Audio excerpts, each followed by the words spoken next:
Et si Elon Musk était né au Bénin? Et si je te disais qu'Elon Musk aurait pu naître à Cotonou? Et si, au lieu de Tesla, il avait créé Taxi Ciel? Et si la première mission spatiale africaine était née dans un atelier de réparation de radio au fond d'un quartier populaire du Bénin? Bienvenue dans la biographie fictive d'Elon Musk, le Musk béninois. 1991. Quartier Zongo, Cotonou. Dans une maison en terre cuite, un enfant démonte les vieux transistors de son père pour en faire des jouets qui parlent.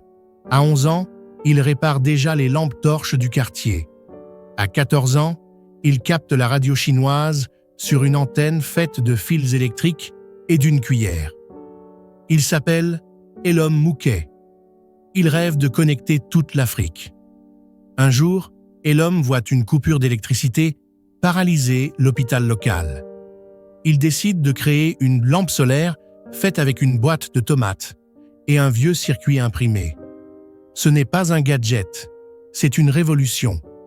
Il en fabrique 20, puis 200.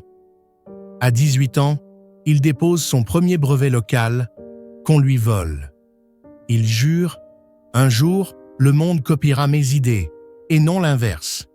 2020, Elon lance Taxi Ciel, des drones construits à base de pièces de mobylettes capables de livrer des médicaments en 10 minutes dans les zones rurales. Le gouvernement n'y croit pas, les investisseurs rient, mais la diaspora finance discrètement. En 2 ans, 12 000 drones volent au-dessus du Bénin, du Togo, du Nigeria. On ne livre pas des colis, on livre la vie, dit-il. Et l'homme n'a pas fini. Il regarde le ciel. Inspiré par les contes de sa grand-mère sur les esprits du ciel, il veut créer une fusée rituelle. Si l'Occident envoie des machines dans l'espace, moi j'enverrai aussi nos ancêtres.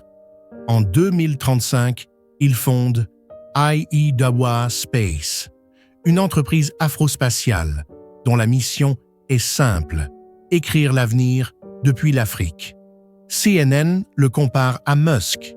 Lui, il répond: « Je ne suis pas le Musk africain, je suis le premier Elon Musk. » En 2040, il est classé parmi les 10 personnes les plus influentes du monde. En 2043, il refuse un rachat par Amazon Afrique. L'Afrique ne se vend plus, elle construit.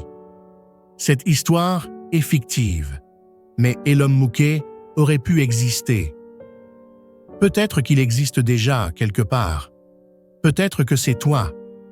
Et si la seule chose qui manque à l'Afrique, c'est qu'on ose rêver à cette échelle-là?